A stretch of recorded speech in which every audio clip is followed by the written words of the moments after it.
Shavua Tov à toutes et à tous. Alors, on va étudier un morceau de Rabbi Nathan dans l'Ikouta Halachot qui va nous parler de l'harmonie, du shalom, de l'harmonie avec soi-même. Du shalom, ça veut dire de la paix. Et il va nous expliquer comment accéder à cette paix, qui en fait, il faut passer par un médicament. Il va nous expliquer tout ça. Alors, il nous dit que quand le peuple juif, il est loin de Dieu, c'est-à-dire qu'ils ont abîmé l'harmonie, alors, à ce moment-là, il n'y a pas de paix dans nos os. Ça veut dire quoi? En shalom be'atsamai.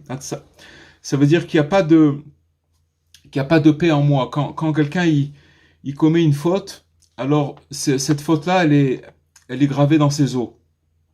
Et automatiquement, à cause de ça, il n'y a pas aussi de paix, il n'y a pas d'harmonie dans les mondes supérieurs qui sont en connexion avec la personne. Chacun il dépend de mondes supérieurs, et donc quand il y a une déviation qui se fait dans ce monde, automatiquement on amène une cacophonie, un désordre dans les mondes supérieurs. Alors maintenant, il dit que quand quelqu'un il veut se rapprocher, ça veut dire arranger, essayer de s'améliorer. Donc, pour recevoir l'harmonie, on va expliquer aussi ce que ça veut dire l'harmonie. Il faut savoir que l'homme, il est composé de 4 éléments. De l'eau, du feu, de la terre et de l'air. Il a ces 4 éléments en lui. L'eau, le feu, la terre et l'air. L'eau, elle est comparée à, si vous voulez, à la luxure, tout ce qui a trait aux mauvaises mœurs. Le feu, c'est la colère. La terre, c'est la tristesse. Et l'air, c'est l'orgueil. C'est-à-dire qu'en fait, on est tous composés de ces 4 éléments. Et ce qu'on appelle l'harmonie, le shalom, la paix, c'est que, si vous voulez, tous ces éléments, l'eau, le feu, la terre et l'air, ils soient harmonieusement réglés. C'est-à-dire que si par exemple quelqu'un il a le côté feu en lui qui est il est désordonné, alors il va être attiré par la colère. Si quelqu'un il va être trop, la terre en lui elle est trop grande, alors il va être attiré par la tristesse, etc. Et donc maintenant l'harmonie, c'est d'arriver à mettre de l'ordre et de l'harmonie dans ces éléments-là. C'est un travail d'une vie, on est tous désordonnés par rapport à ces 4 éléments-là. C'est pour ça que maintenant, quand on est éloigné, quand on s'éloigne de Dieu par notre comportement, automatiquement, ça vient du fait que ces 4 éléments en nous, ils sont désordonnés et ils ne sont pas harmonisés. Maintenant, dès qu'on veut revenir, alors automatiquement, on va être obligé de passer par un traitement. Un traitement, c'est-à-dire que maintenant, ça veut dire revenir, ça veut dire se diriger vers cette harmonie-là. Et maintenant, pour se diriger vers cette harmonie, il va falloir recevoir un médicament. C'est comme quelqu'un qui est malade. Alors, il va être obligé de prendre des médicaments pour pouvoir apaiser sa douleur ou arriver à se guérir. Donc ici, c'est la même chose. Il nous dit que à partir du moment où on veut opérer un retour pour se diriger vers cette harmonie, alors on va être obligé de supporter de l'amertume. Parce que, si vous voulez, pour l'harmonie, elle s'habille à travers l'amertume. Ça veut dire, pour arriver à l'harmonie, on est obligatoirement obligé de passer par cette amertume. C'est comme, on a donné l'exemple du cachet. Avant, maintenant ça se sent moins parce que les cachets ils sont enveloppés on les sent pas, on sent pas le goût des cachets. Mais à l'époque, ceux qui prenaient des potions, etc., elles étaient très amères. Elles étaient très amères au goût et elles étaient très désagréables. Et finalement, tout ça, c'était pour arriver à amener une guérison. C'est ici que c'est exactement la même chose au niveau de l'âme. C'est-à-dire que la guérison, c'est l'harmonie. Mais maintenant, pour arriver à cette harmonie, il va falloir passer par une amertume, de l'amertume. Et si on revient historiquement dans l'histoire du peuple juif, on voit que tous les exils qu'ils ont été obligés de passer, avec toutes les peines et les souffrances, tout ça, ça rentre dans la catégorie de l'amertume dans laquelle ils ont été obligés de passer, pour après recevoir la guérison, le médicament, qui est l'harmonie, qui est la paix. Et maintenant, en ce moment, dans la section hebdomadaire dans laquelle on est, on voit que le peuple juif, il est en esclavage, et que chez Pharaon, et il nous dit ici, Rabbi Nathan, que l'exil d'Égypte, alors c'était une amertume terrible. Parce qu'on voit que les Égyptiens, Pharaon, il a rendu amère la vie des esclaves juifs. Et en vérité, le Harizal, il nous explique que tout ce passage en Égypte, c'était pour réparer la faute du premier homme, d'avoir mangé de l'arbre de la connaissance du bien et du mal. C'est pour réparer cette faute-là. Et donc, qui vient pour arriver à retrouver la paix, l'harmonie.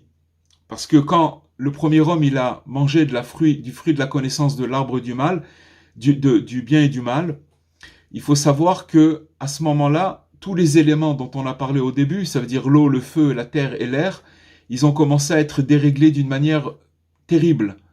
Et comme on le sait que chacun de nous se trouvait en partie dans le corps, dans la structure de Adam Arishon, c'était pas un homme comme nous, Adam Arishon.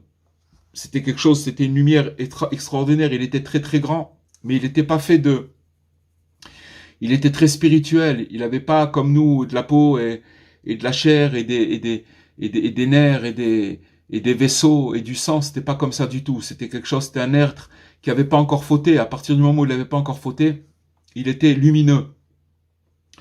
Et donc, toutes les âmes, elles étaient en lui. Donc, si vous voulez, à partir du moment où lui, il a fauté, il a amené une grande cacophonie dans le monde.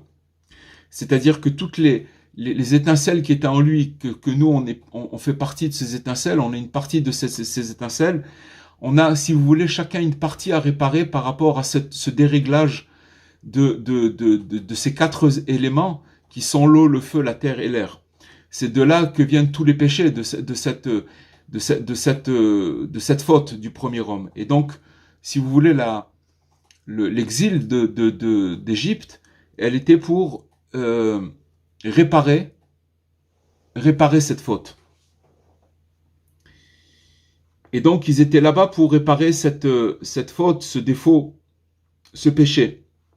Et pour attirer vers eux de nouveau cette harmonie, c'est-à-dire de retrouver cette harmonie. C'est à ça qu'on tend, c'est à ça qu'on se dirige. Ça veut dire que la réparation du monde, c'est de retrouver cette harmonie de ces quatre éléments, d'une manière générale, et chacun en nous d'une manière particulière. Vous voyez que toutes les guerres, tout ce qui se passe dans le monde, c'est un dérèglement de ces quatre éléments, de l'eau, du feu, de la terre et l'air. Tout est déréglé complètement.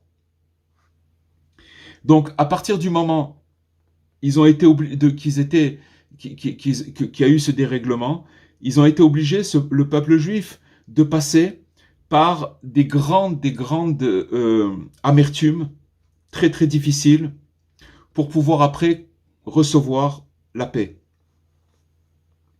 Parce que après on voit que quand ils sont passés par l'Égypte, ils sont passés par tout ce dont ils devaient passer. Après ils sont arrivés en Israël, dans la Terre Sainte, et après à Jérusalem, après ils ont construit le temple. Donc on voit que tout ça c'était pour arriver. Le temple c'est un réglage de ces quatre éléments.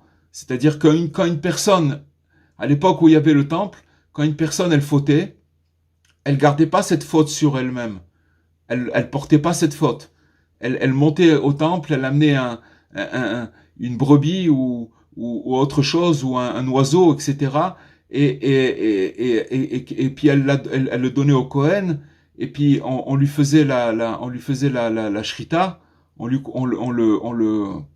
le sacrifiait, et puis il repartait de là-bas, il était complètement, il s'était débarrassé de cette faute, de la faute qu'il avait. Donc si vous voulez, le temple, il avait comme fonction de ramener l'harmonie chez chacun. C'est quoi l'harmonie? C'est-à-dire que quand quelqu'un y faute, il arrive à retrouver un réglage dans ces quatre éléments dont on a parlé, et la personne, elle se sentait bien, elle repartait, elle était nouvelle complètement.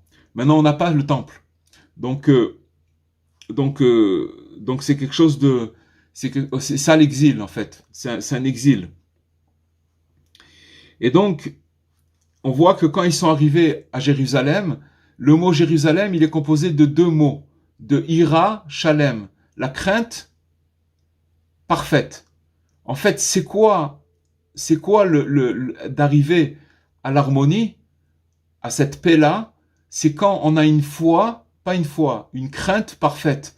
Quand on dit le mot crainte, ça a une connotation pour nous de quelque chose qui fait peur. Mais c'est pas ça. La vraie crainte de Dieu, c'est une crainte qui amène vers la joie. Ça veut dire que on n'a pas envie de décevoir Dieu, donc on se comporte bien. Mais pour arriver à cette chose-là, c'est quelque chose de... C'est un degré. Bien sûr, il y a des millions de degrés, mais c'est ça, si vous voulez, dans le côté extrême, le plus haut degré, c'est d'arriver à la crainte parfaite.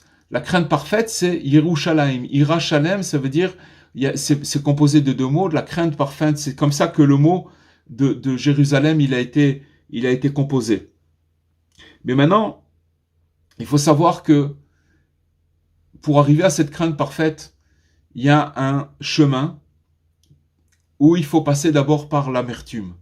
Et c'est pour ça que Amalek, le peuple d'Amalek, qui est un peuple qui guette le peuple juif, pour le piéger en embuscade. Ça veut dire qu'il se met de côté, il attend que le peuple il passe. Au moment où il doit recevoir leur guérison, ça veut dire ils vont atteindre, ils sont en train d'atteindre cette paix-là, alors il vient et il commence à les accuser auprès de Dieu. Il faut savoir, en lui disant qu'ils n'ont pas encore supporté leur amertume. Ça veut dire qu'il y a une somme d'amertume pour arriver à recevoir cette paix. Mais qu'est-ce qu'il fait le peuple d'Amalek? Lui, il accuse le peuple à Dieu, il va chez Dieu, il dit, mais par rapport à leurs fautes, ils ont fait tant de fautes, normalement pour pouvoir arriver à la paix, à l'harmonie, ils doivent arriver d'abord à prendre le médicament qui est l'amertume. C'est pas facile de passer par l'amertume. Je vais faire une petite parenthèse pour raconter une histoire de Rabbi Nachman, où Rabbi Nachman il raconte qu'une fois il y avait je l'ai raconté plusieurs fois, mais on va la raconter encore une fois.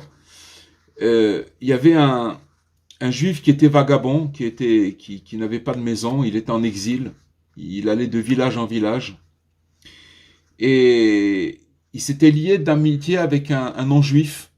Rabbi Nachman dit que c'était un Allemand. Et donc,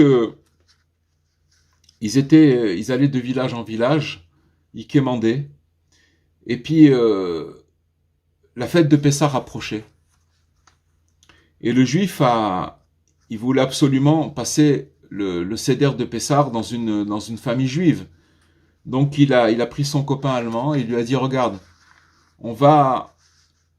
moi je dois m'arrêter, je dois dans quelque temps c'est la fête de Pessah, et je voudrais faire le seder,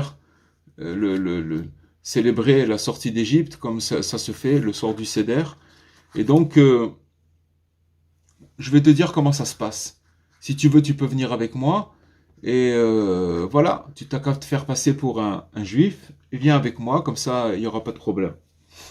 Alors il lui a dit, voilà, on mange des galettes, on mange des trucs. Il lui a expliqué comme ça, très brièvement, comment ça se passait. Donc le soir de Pessah est arrivé, et ils sont partis ils se sont fait inviter par une famille. Et donc ils se sont retrouvés autour de la table, en train de faire le seder de Pessah. Et donc ils ont commencé à manger, il y a tout un ordre. Et ils ont commencé à manger toutes sortes d'herbes, etc., de la galette. Et l'Allemand, il commençait vraiment à s'impatienter parce que lui, il avait très faim, il voulait manger, et puis il voyait qu'on lui donnait des herbes, des, des, des, des, des- des- de la galette. Enfin, c'était pas un repas. Jusqu'à un moment où ils sont arrivés au maror. Le maror, c'est, chez les Ashkénazes, ils mangent c'est comme, ça s'appelle le réfort. Et c'est quelque chose de très très très puissant. Ça monte à la tête. C'est comme de la moutarde, mais c'est très très très très fort. Donc quand on le mâche, on sent vraiment l'amertume. Et les Sfaradim, ils mangent de la laitue. Chacun y mange. Mais si vous voulez, celui qui veut sentir l'amertume, voilà, il est quitte de manger un petit bout de réfort, et avec ça, il va sentir vraiment ce que c'est l'amertume. C'est pour se rappeler de l'amertume que les Juifs y sont passés en Égypte, quand ils étaient en esclavage. Et donc, à ce moment-là, l'Allemand, il a commencé à craquer. Il est devenu tout rouge. Non seulement il avait rien mangé, mais en plus de ça, on lui donne des herbes amères. Il était hors de lui. Il s'est levé, et puis il est parti, il a claqué la porte. Il a dû repartir dans l'auberge où ils étaient. Il a claqué la porte. Le juif, il est resté. Et pour ceux qui savent, c'est que juste après les herbes amères, alors tout de suite, on mange le repas. Le repas traditionnel avec tout ce qu'il faut, du poisson, des salades, enfin tout ce qu'il faut pour la fête. La viande, la soupe, tout ce qu'il faut pour la fête. Et donc, le juif, il est resté jusqu'à la fin de la célébration du Seder. Et après, il est parti rejoindre son copain. Et son copain était très en colère. Il lui a dit, c'est quoi, c'est fou, qu'est-ce que c'est, vous mangez un truc et tout. Il a dit, qu'est-ce que ça veut dire, etc. Il était très en colère. Et le juif, il a dit, mais c'est dommage, t'es resté juste après, si t'étais resté après les herbes amères, c'était le repas. T'aurais pu manger un bon repas. T'as pas, t'es passé à côté, t'as pas attendu, et t'as pas supporté l'amertume, t'as craqué et t'es parti. Alors c'est exactement la même chose. Ce qui nous explique ici dans Rabbi Nathan, c'est que c'est lié à cette chose-là. C'est-à-dire que dans la vie de chacun de nous, on passe des périodes amères, qui des fois ils sont inexplicables. Des fois ça n'arrive, c'est pas forcément parce qu'il y a eu un événement. Ça peut être un état de morale ou etc. où la personne elle passe par des moments d'amertume. Des fois des périodes dans la vie où on a des épreuves où c'est très amer.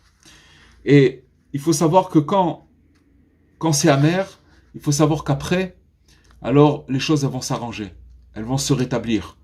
Parce que justement, l'amertume, elle est là pour nous amener à, juste après, trouver une certaine harmonie. Même si après, on doit repasser par des amertumes, parce que l'harmonie, c'est pas quelque chose on l'a trouvé, c'est pas qu'on a trouvé l'harmonie et puis ça y est, c'est réglé. L'harmonie, c'est quelque chose qu'on trouve en comment dirais-je, une partie. Et après, il faut encore travailler pour arriver à une plus grande harmonie. Mais si vous voulez, c'est ça l'idée. L'idée, c'est de savoir que quand on passe par de l'amertume, alors après, les choses, elles se rétablissent et il y a des moments de douceur après. Maintenant, le peuple d'Amalek, où il était quand les Juifs ils sont sortis du désert, ils sont sortis d'Égypte, ils avaient des nuées de gloire qui les entouraient, qui les protégeaient de tout, du temps. Ils avaient il y avait des miracles, ça planissait le terrain. Ils étaient dans le désert, mais le terrain, grâce à ces nuées de gloire, ils étaient toujours ils n'avaient pas chaud, ils n'avaient pas froid, ils étaient vraiment entourés par ça les protégeait de toutes des scorpions, des bêtes sauvages, de tout, etc. Donc, mais il faut savoir que ces nuées de gloire, s'il y avait quelqu'un qui avait un comportement qui n'était pas approprié, alors il était rejeté de ces nuées de gloire, parce qu'il pouvait, comme c'était quelque chose de très saint, si quelqu'un n'était pas en accord avec son comportement, alors il était rejeté. Et en dehors de ces nuées de gloire, qu'est-ce qu'il y avait? Il y avait le peuple d'Amalek qui guettait tous les traînards, tous ceux qui n'arrivaient pas à se tenir. Et donc, il attendait en embuscade. Et c'est là qu'il attaquait tous ceux qui s'étaient rejetés de cette nuée de gloire. Et donc, qu'est-ce qu'ils faisaient? Dès qu'ils venaient, dès qu'ils s'étaient rejetés, ils allaient accuser ceux qui étaient rejetés de cette nuée de gloire. Ils allaient accuser en disant, regarde, en disant à Dieu, ils sont pas capables, ils n'ont pas encore supporté leur amertume et qui leur revient. Ça veut dire qu'ils sont pas capables de supporter l'amertume qui leur revient. Et donc, à cause de ça, ils ont été rejetés. Et là, ils se trouvaient en grand danger. C'était un grand danger. Alors, c'est ça, si vous voulez, la fonction du peuple de Amalek. Alors maintenant, il nous dit Rabbi Nathan quelque chose de extraordinaire. Il nous dit que quand les Juifs, quand ils voient Dieu, que c'est pas possible pour l'homme de supporter l'amertume, le remède, alors parce qu'il peut pas, il n'a pas les forces. Comme on voit par exemple que en Égypte, normalement il devait rester plus de 400 ans en esclavage, mais Dieu il a vu que il pourrait pas supporter, et au bout de 230 ans, il les a fait sortir, 210 ans, il les a fait sortir de l'esclavage. Pourquoi? Parce qu'ils ne pouvaient pas rester une minute de plus en Égypte. S'ils étaient restés une minute de plus, ils n'auraient jamais pu sortir de là-bas. Donc c'est la même chose. Qu'est-ce qu'il a fait Dieu? Il leur a fait une réduction en disant, je les fais sortir parce qu'ils ne pourront pas tenir s'ils restent plus là-bas. Alors c'est pour chacun de nous, c'est la même chose. Ça veut dire qu'il y a des fois où on doit passer une certaine dose d'amertume dans notre vie. C'est des périodes. Mais il faut savoir que, en vérité, cette amertume, elle devrait être beaucoup plus grande par rapport, si vous voulez, au tarif qu'on devrait payer. Mais Dieu, il voit que on peut pas passer par, on peut pas la payer, cette amertume.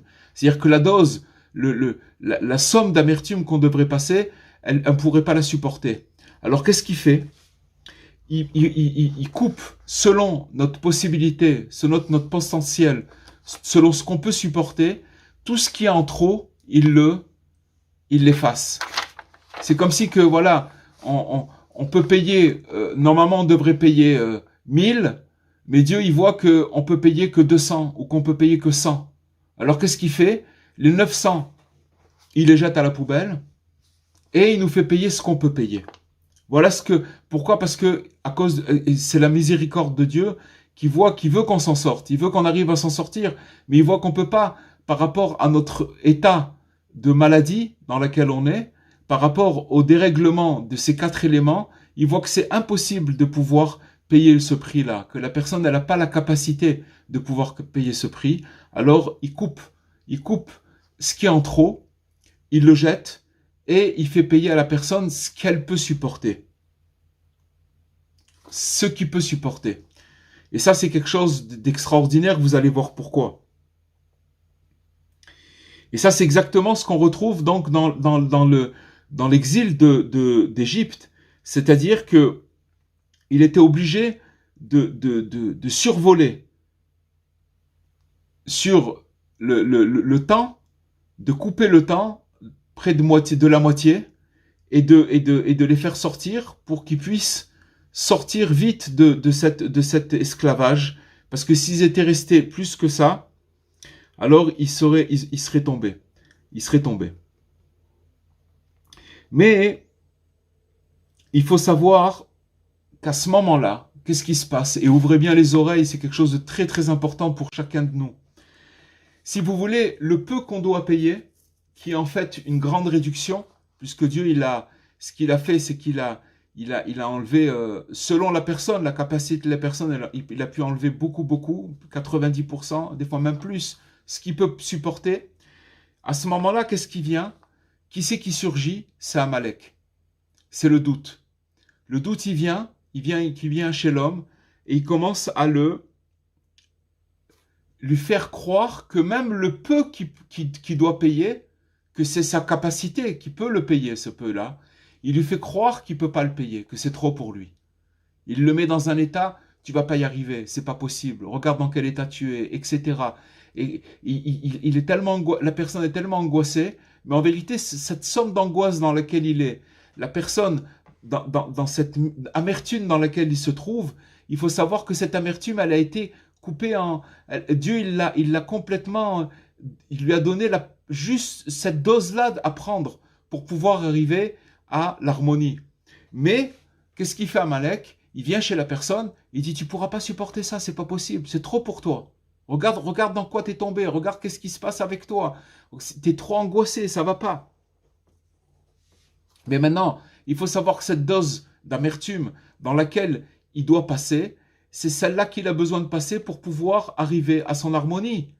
Mais c'est à ce moment-là qu'il vient, que Amalek il apparaît et qu'il commence à mettre des doutes dans la personne. Pourquoi? Parce qu'il est en train de recevoir son harmonie, il va recevoir cette paix-là, il va la recevoir. Et comme Amalek il veut pas, le doute il veut pas, le mauvais penchant il veut pas, alors il commence à l'embrouiller, il commence à lui faire toutes sortes de stratagèmes où il lui fait croire, et la personne elle croit que même ce peu-là, il ne peut pas le supporter. Et qu'est-ce qu'il fait? Alors, à partir du moment où la personne, elle croit qu'elle ne peut pas supporter, à ce moment-là, c'est là où il vient et qu'il accuse, et qu'il va chez Dieu et qu'il commence à accuser cette personne-là. Et qu'est-ce qu'il va dire à Dieu? Comment il l'accuse? Il lui a dit, regarde, tu lui as fait une réduction incroyable. C'est-à-dire que tu lui as donné, normalement il aurait dû payer 1000 et il ne peut pas les payer. Donc tu lui as fait une réduction, tu lui as enlevé 900 et il peut payer 900, 100, il peut payer que 100. Et que même ces 100-là, il se plaint et il n'est pas content. Et regarde, alors que normalement il devrait payer le prix. Et là, à ce moment-là, il nous dit Rabbi Nathan que la personne, elle est en grand danger. Pourquoi? Parce qu'à ce moment-là, qu'est-ce qui se passe? Il faut savoir qu'à ce moment-là, c'est très dangereux. Parce qu'à partir du moment où il accuse et qu'il vient accuser la personne chez Dieu, c'est comme si c'est une délation en fait. Il vient le vendre, d'accord? Il fait une délation. Et comme c'est vrai, c'est une vraie accusation. Tu as reçu une réduction et en plus de ça, tu peux pas payer avec la réduction. C'est comme si, par exemple, quelqu'un, il vient acheter une voiture, d'accord? Et on lui dit, voilà, la voiture, elle coûte 10 000 euros, mais tu peux pas payer. Alors c'est une voiture neuve, pas de problème, on va te la faire à 500 euros. Et que la personne, elle commence à se plaindre. Et dit, mais moi, j'ai pas, je peux pas, c'est trop, j'ai truc. Qu'est-ce qu'il va faire, le vendeur?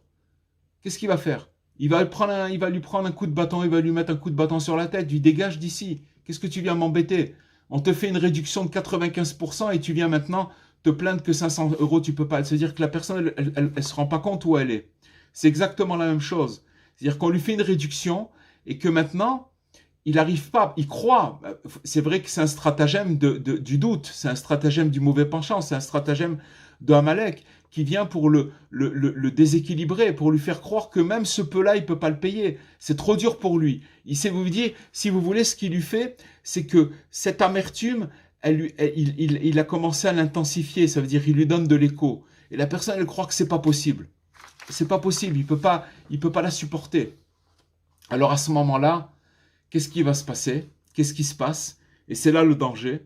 C'est que Dieu, il lui dit, bon, c'est vrai, il a raison, l'accusation, elle est vraie. Et donc maintenant, ce qu'il fait, c'est qu'il lui renvoie la somme d'amertume qu'il doit vraiment payer. Et s'il la reçoit, alors là, il est en danger parce qu'il ne peut pas la payer. Il n'a pas la capacité, il n'a pas le récipient pour pouvoir payer cette amertume. Et là, il est en danger. C'est là le danger. Donc maintenant, pourquoi elle est très importante cette étude? C'est pour nous faire comprendre que on est tous, tous en train de passer des fois par des amertumes. Des fois, ça peut être très passager, des fois, ça peut être des périodes, des fois, ça peut être des épreuves, mais il faut savoir que Dieu, que par rapport à ce qu'il nous envoie, il nous a coupé la chose en 1000 morceaux, il nous a enlevé tout ce qu'on ne pouvait pas supporter. Et ce qui reste, il faut dire merci. Il faut dire merci, il faut être content et de dire, voilà, maintenant, ce que j'ai, en vérité, Dieu, il m'a fait des grandes réductions et que ce qui me reste, je peux le supporter. C'est ça qu'il faut faire rentrer. Je peux le supporter et passer le cap.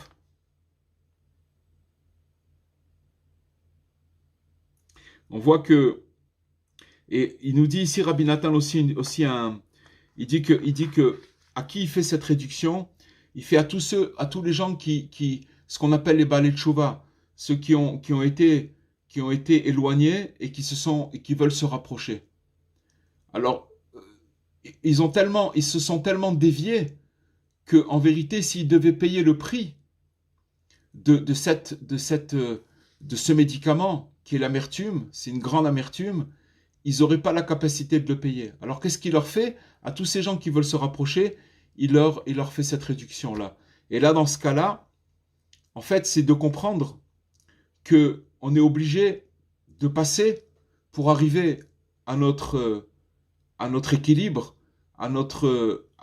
si vous voulez, à ces 4 éléments qui soient harmonieux. Il faut passer par des phases d'amertume et après un petit peu d'équilibre, un petit peu de shalom, un petit peu d'harmonie, et après encore une fois, et c'est toute l'histoire en gros du peuple juif et de chacun en particulier. Mais quand on a, si vous voulez, cette clé, et qu'on arrive à s'en rappeler, qu'en vérité, ce qui fait Dieu, c'est que des bontés, et qu'il nous aide à chaque instant, à chaque moment, pour nous maintenir, alors de se rappeler et de remercier Hachem pour tout ce qui nous arrive. Maintenant, encore une fois, on revient encore à... C'est pas possible, si vous voulez, ce qu'on a appris ce soir, on peut le comprendre avec son esprit, d'accord? Mais c'est quelque chose où il faut beaucoup prier pour ça. Parce que malheureusement, l'homme, il est fait ainsi. Dès qu'il se trouve dans une tourmente, il oublie toutes ces paroles-là et après, il croit qu'il ne peut pas tenir dans la tourmente dans laquelle il se trouve. Mais en vérité, si vous voulez, après une étude comme ça, ce qu'il faudrait faire, c'est prier, demander à Dieu de nous faire entrer toutes ces idées dans notre cœur et de se rappeler de ça au moment où on se trouve. Des fois, ça peut se passer plusieurs fois dans la journée, des fois sans explication, de passer par des moments de tourmente, des moments d'amertume.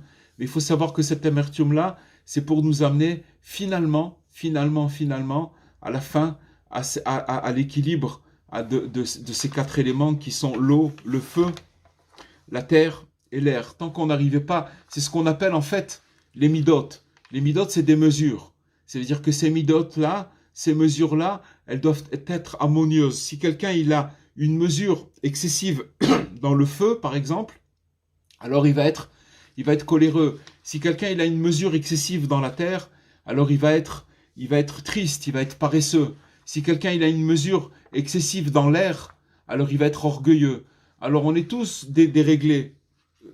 Et toute la vie, c'est d'arriver à travailler ces mesures-là pour que finalement, on arrive à pouvoir servir Dieu d'une manière harmonieuse, avec des mesures qui soient harmonieuses, qui soient en paix.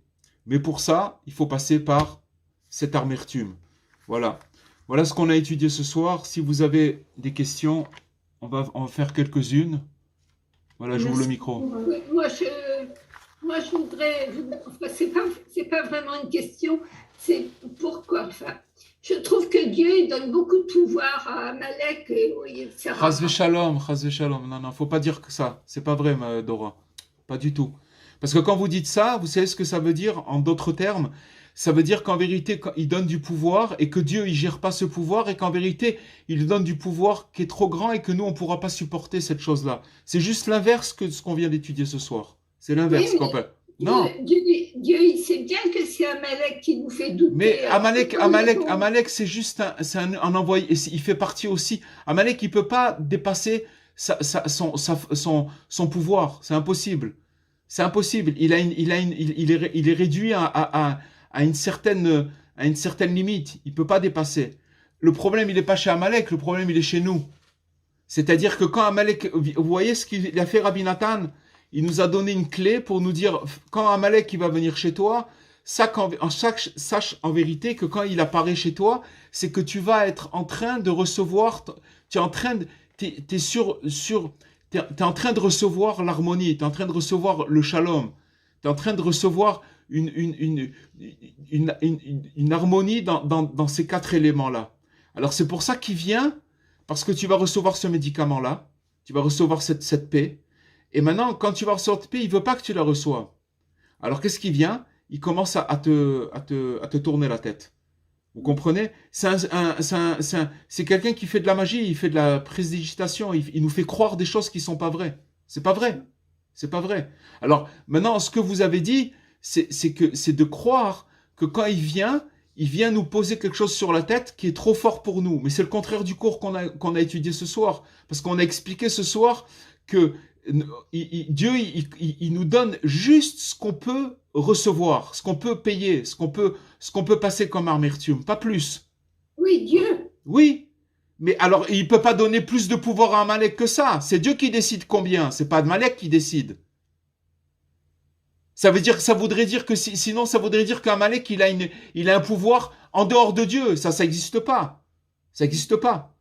Même une bête féroce, même un chien, même n'importe quoi, il peut pas faire de mal si Dieu lui a pas donné un pouvoir, mais il a un pouvoir limité.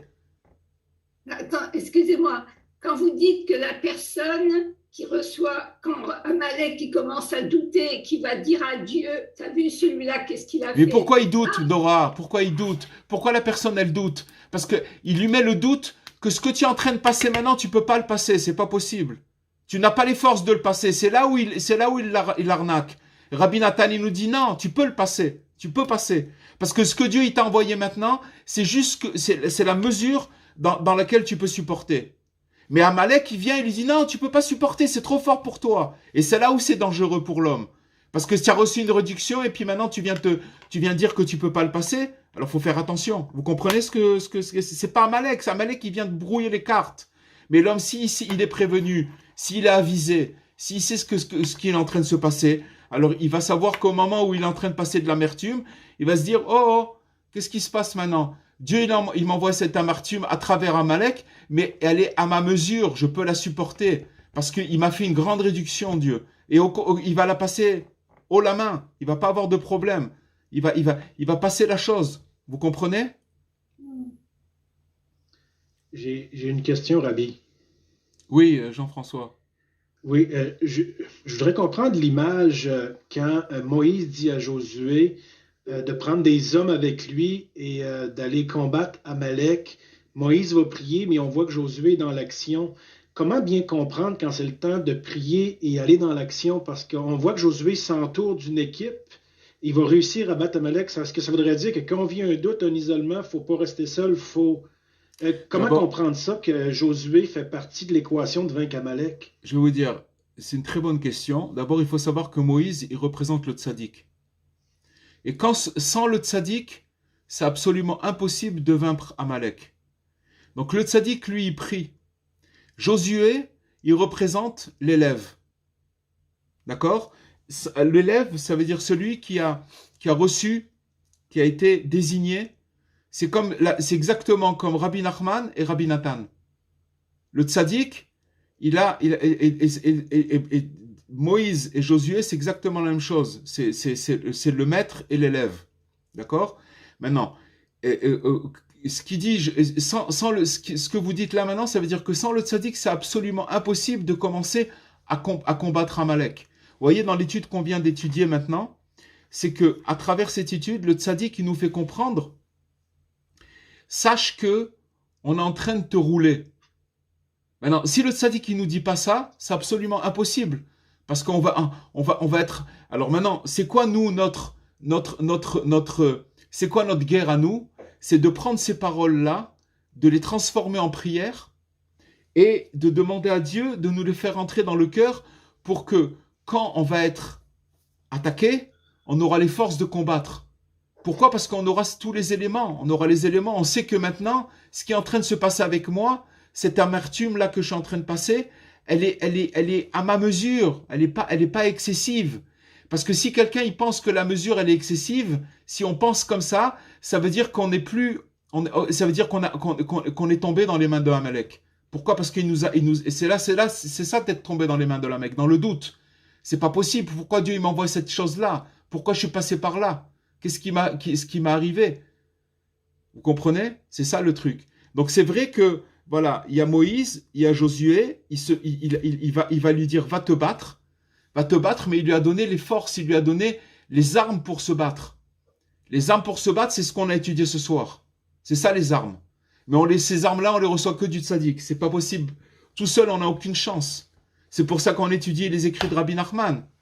C'est-à-dire que maintenant, si vous voulez, dans la génération dans laquelle on se trouve, Rabbi Nachman, c'est Moïse. C'est lui le libérateur qui vient nous donner les forces de pouvoir, dans les maladies de notre génération, les maladies qu'on a dans la tête, les maladies ce qu'on voit dans le monde, c'est que c'est une facette.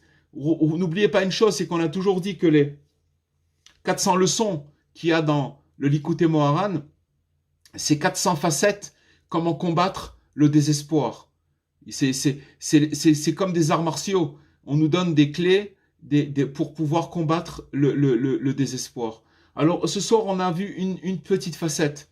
Voilà, quand Malek il va venir te rendre visite, et vous inquiétez pas qu'il est toujours là. Il travaille 24 heures sur 24, il fait même des heures supplémentaires, il s'arrête jamais. Il vient pour nous, c'est tout, pour nous mettre, pour nous déstabiliser. Et comment il nous déstabilise? En nous disant, waouh, alors là, t'es arrivé vraiment là, t'as jamais ressenti une telle amertume. Alors quand la personne, elle croit qu'elle est accablée par l'amertume et qu'elle peut pas la surmonter, elle baisse les bras et puis après, voilà. Elle reste dans ce jus-là, elle peut pas. Le tzaddik, il nous dit non, c'est pas ça. C'est pas ça. En nous expliquant à la pluie, en nous expliquant qu'est-ce que c'est ces 4 éléments, qu'est-ce que c'est la paix, parce que tant qu'on n'est pas arrivé, si vous voulez, à l'harmonie, dans les mesures qu'on a parlé dans ces 4 éléments, alors c'est la cacophonie. On va nous dire quelque chose, on va mal le prendre, on se met en colère, la jalousie, l'orgueil, toutes ces choses-là, ça veut dire que c'est un dérèglement de tous les éléments qui y a en nous. Alors, on doit arriver à cette paix. Mais cette paix, on ne peut pas la recevoir sans. Pourquoi? Parce qu'on on a abîmé. Maintenant, il n'y a pas de problème. On va réparer. Comment on répare? En passant par cette amertume-là. Mais en sachant que l'amertume dans laquelle on passe, elle est juste à ma mesure ce que je peux supporter. Cet élément-là, il amène un espoir extraordinaire. Ça veut dire que Dieu, il va jamais m'accabler d'une chose que je pourrais pas supporter. C'est pas possible. Donc c'est la confiance totale en Dieu. Est-ce que vous comprenez? Oui, très bien. Merci beaucoup. Voilà. Je pense qu'on a bien expliqué, c'est clair. J'avais une question, si vous avez encore 2 minutes, Ouais. s'il vous plaît. Vous avez dit que si on réussit pas et qu'on est encore en train de se plaindre, les accusateurs, ils se réveillent et on peut être en grand danger. Ouais. Si on Ben oui, parce que c'est là où Amalek, si vous voulez, c'est là où Amalek il attaque. Parce que ce qu'il fait, c'est très simple. Lui, il n'est pas content que Dieu il nous a donné cette réduction. Donc il va se dire, attention, ils ont reçu la réduction, maintenant on va voir comment c'est quoi la réduction? C'est pour leur permettre de recevoir après l'harmonie. Mais lui, Amalek, il veut pas qu'on arrive à l'harmonie. Alors qu'est-ce qui vient? Il commence à brouiller les cartes. Mais si nous, à ce moment-là, on perd pédale, et que le peu qu'on peut supporter, on commence à craquer, on commence à ne pas supporter, alors qu'est-ce qui se passe? Il vient, il va chez Dieu, il lui dit, regarde, tu lui as fait toute cette réduction, il n'est pas capable de supporter, alors à ce moment-là, c'est problématique. Mais voilà, bon, grâce à Dieu, au Hachem, Dieu il est là, il est grand, et dans tous les cas, il nous aide. Et Mais avec la tfila, on peut s'en sortir, bien non? sûr, Bevadaï, la tfila c'est toujours, c'est évident. De lui dire Hachem, j'arrive pas à supporter, c'est trop dur pour moi. Malgré que je sais que ce que tu m'envoies, ces trucs, alors donne-moi le chemin. Je sais pas comment, mais donne-moi le chemin. C'est pour ça qu'il faut toujours prier. S'il n'y a pas la prière, il n'y a rien. Sinon, je veux dire, si on étudie tout ça et qu'il n'y a pas la prière derrière, c'est comme un aspirine. Ça vous fait un petit effet, ça vous soulage le mal de tête, mais la migraine, elle revient très très vite. Ça n'a rien réglé. Non, ça n'a rien réglé, on peut pas, hein, c'est pas possible. Ça te revient toujours à la même chose. Ça veut dire, Rabbi Nathan, pourquoi c'est devenu l'élève de Rabbi Nachman? On l'a dit 100 fois. Alors que Rabbi Nachman, il avait des élèves beaucoup plus grands que Rabbi Nathan. Mais pourquoi c'est devenu le cher élève de Rabbi Nachman? C'est parce que après chaque enseignement qu'il entendait de Rabbi Nachman, le vendredi soir, où il allait dans la forêt, il criait, il dit que cet enseignement il rentre dans mon cœur, jusqu'à qu'il rentre, qu'il puisse rentrer, qu'il puisse être intégré. Parce que sinon ça reste au niveau de la tête. C'est de la philosophie. C'est de la philosophie, c'est de la connaissance. Ça sert à rien. Ça sert absolument à rien. Encore une fois, c'est un petit remède comme ça, mais il faut prier là-dessus. Il faut revenir là-dessus, prendre le l'écouter de philote, prier, faire des prières. C'est ça le principal. C'est ça le principal. Sinon, comme vous dites, c'est de la philosophie, c'est des connaissanses, ça tient pas. Voilà. Chers amis. Je me suis un peu manqué cette semaine. J'ai quand même annoncé le cours à 8h30. Alors, je vais me recadrer si vous êtes d'accord. Et la semaine prochaine, on annoncera à 8h comme on avait convenu. Pas de problème. Moi, j'ai été d'après votre message. C'est-à-dire, quand j'ai vu 8h30, oui, j'ai réalisé après. J'avais déjà envoyé. C'est pas grave. Ça n'a pas une grande incidence, mais voyez avec tout le monde. Si c'est bon, moi, je me cadrerai par rapport à... Oui, je pense qu'on en a parlé. Tout le monde est d'accord. 8h pour l'hiver, c'est bien. Avec plaisir. Super, alors, Bezrat Hashem, je vous souhaite Shavua Tov et Chodesh Tov, que par le mérite de Rosh Chodesh, qu'on puisse avoir que du bien, et que voilà, le Chodesh de Shvat, ça commence, Bezrat Hashem, à partir de tout Bishvat, à la moitié de ce mois-là, c'est la sève qui commence à remonter dans les arbres, et le renouveau. Cette sève-là, c'est le renouveau pour chacun de nous. L'hiver, on commence, c'est la première remontée de tout un hiver, de toute une obscurité. Alors, Bezrat Hashem, qu'on puisse recommencer et se renouveler dans les enseignements de Rabbi Nachman. Shavua Tov et Chodesh Tov à tout le monde. À bientôt. Au revoir. Merci pour